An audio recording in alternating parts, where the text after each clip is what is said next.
Hey y'all, welcome back to my channel. If you're new here, I'm Hilary and I share quilting, sewing, and crafting tips, tricks, and tutorials. Today we are going to go over how to, I gotta get my pieces out here. We're making our Halloween Memories Moonlight Quilt, and we are going to go over how to use a directional fabric when making Flying Geese for this block. As you can see in this block, the focus print I used, the black print, it's slightly directional, but once it's chopped up into the Flying Geese, you can't really tell that it's all different sorts of directions. But the next fabric that I am using is this super cute, it's my favorite print in the collection, cat fabric. And yes, the cats, they're like right side up and upside down, but because the center square will be this little cat in the middle, we want to make sure that all of the geese around that center cat either have our cats going up or down. We don't want any sideways cats.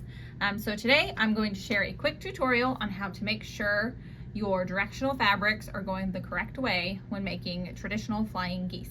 So let's get started. So you only need a few items for this tutorial. You'll need your fabrics in the correct size. Because this pattern is within a book that is available for purchase, it is not a free pattern. I'm not going to be giving any dimensions on these pieces, but no matter what size pieces you're cutting for not fat quarters, for flying geese, this technique will work whether they're really tiny flying geese or really big flying geese. So I'll link down below a cheat sheet for what sizes to cut for what size flying geese that I find really useful. You also need a marking pin. I really like this sew line pin. It washes out, which is really useful. Or depending on what color your fabric is, you could potentially need a chalk pin that is a lighter color. As you can see, I'm almost out of chalk. I need to buy a refill. I'll link both of those below, and then a straight edge of some kind. I like using this Creative Grids ruler that I got in QuiltCon in 2015. It's 6 inches by 2.5. It's actually a really great size for like any type of little task where you need a straight edge. This is my go-to ruler. So those are your supplies. And now let's get started. All right, so in our block, we have 2 vertical flying geese and 2 horizontal flying geese. And I'll bring the other block right here so we can see that this is our finished block. And so if we just placed our cat fabric down, and then this is the line we'd have to stitch. I haven't marked it yet.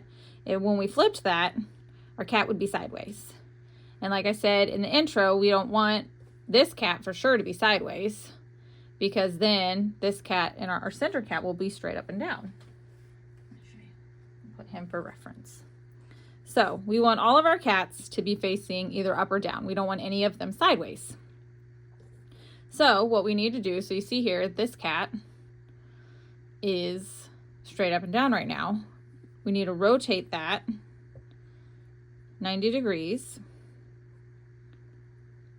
And then we'll be able to draw a line, and when we stitch and press back, we will chop him in half, but we'll get one little eyeball that's sticking out right side up. So let's say we have a horizontal one. That is a horizontal one. Listen, I'm great with directions, guys. So with our flying geese that are horizontal, straight across, you want your print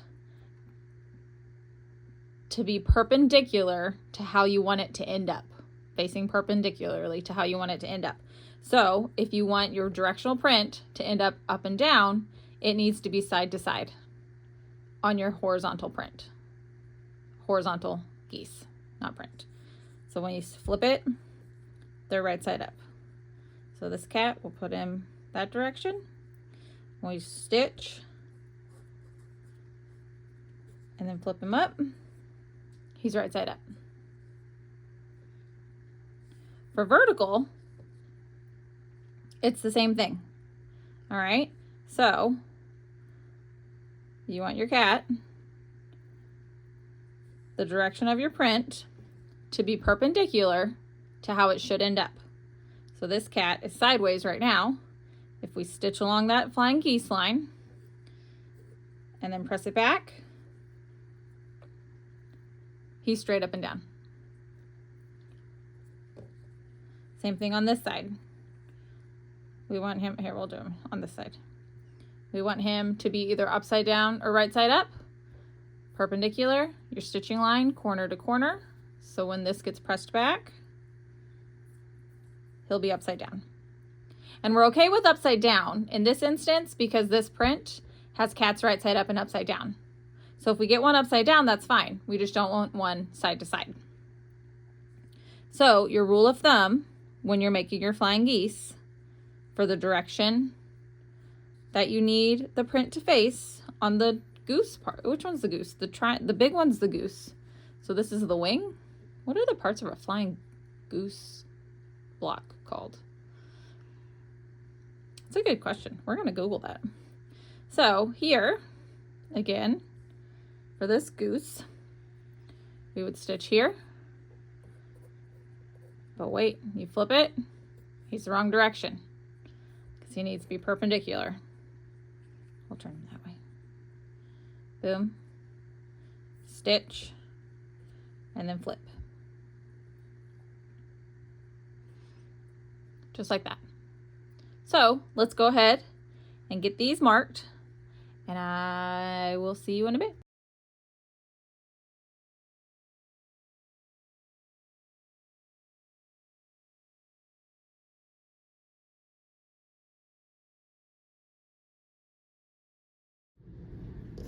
All right, so now we have all of our triangles marked, and it's a little difficult to see on camera. You can see it better there.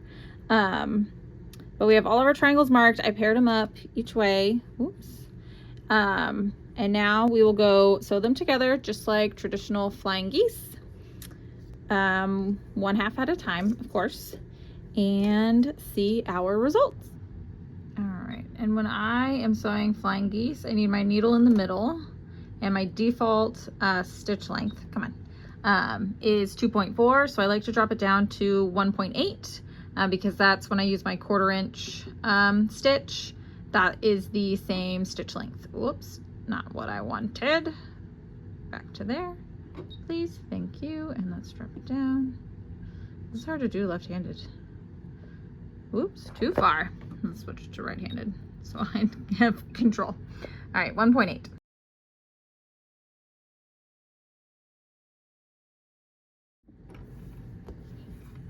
All right, there we go. All 4 of those pieces stitched right on the line. And so we'll cut these apart and trim off this excess and then press them the direction they need to go. So this is one of our vertical Flying Geese. He's another vertical. And then this one, horizontal. This one, horizontal. And then to keep everything in order over here on my little cardboard, I just kept each one of the pieces. And because I am detail oriented, when I come back to the sewing machine, I will, after I have trimmed and pressed these, before I sew on the next one, I will lay it down and confirm that it's going to be, oops, sorry. Here, you can see now. I will lay it down and fold back to confirm that I have paired up the correct square so that nothing gets mixed up. So let's go trim and press these. Now we have half of our Flying Geese done. Time to go finish the other half. All right, to make sure I kept these all in order. Perfect. That will work.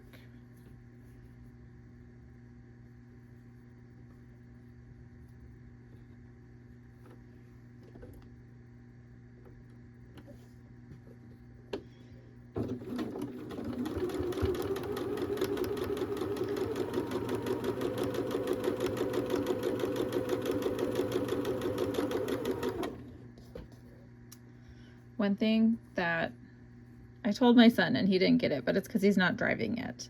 But sewing is a lot like driving in the sense that you don't want to look where you're at. So you don't want to look at where your needle is at. You want to look at where it's going. So right now I'll line this up, get the point lined up, make sure I'm going to go in the straight line.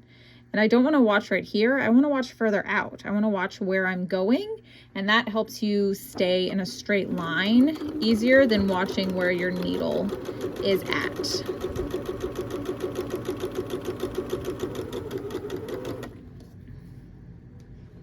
Those two were lined up correctly, so these two should be good. Actually, I think I want to flip him. Oh no, because then we just get a little bit of mouth. Actually, I kind of like the eyeball. Do we want the eyeball? Nah, we're gonna flip them like this. See, and that's a great thing too. Once you get the line drawn, you can flip it around and decide which section of the print you want featured most. Well, this one I ended up keeping it how I originally laid it out. Again, stitch right down that line.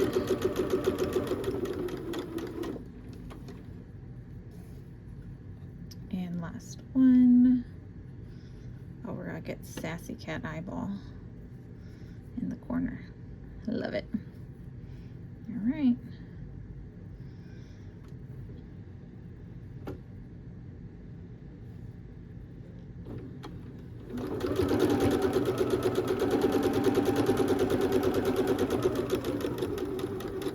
And yes, I'm using yellow thread currently. It actually works out because yellow thread is kind of good for Halloween. There's a lot of yellow and green in these fabrics. But I was lazy. It was just the thread on my machine at the time and I kept using it. All right, let's go trim and press and I will show you the final results. All right, just have that center square there for demonstration purposes. But now we have 4 flying geese made and ready to construct into our block with all of our directional cats going the direction we want them to. So with this, you can tackle making your flying geese for the Halloween Memories Quilt Along, whether you have a directional fabric or not, and know that your blocks will turn out super cute and lovely and just the way you like them. So drop any comments you might have down below. If you have any questions, if there is another technique you are interested in me showing a demonstration of, I would love to help out. So again, thanks for watching and I hope this helped.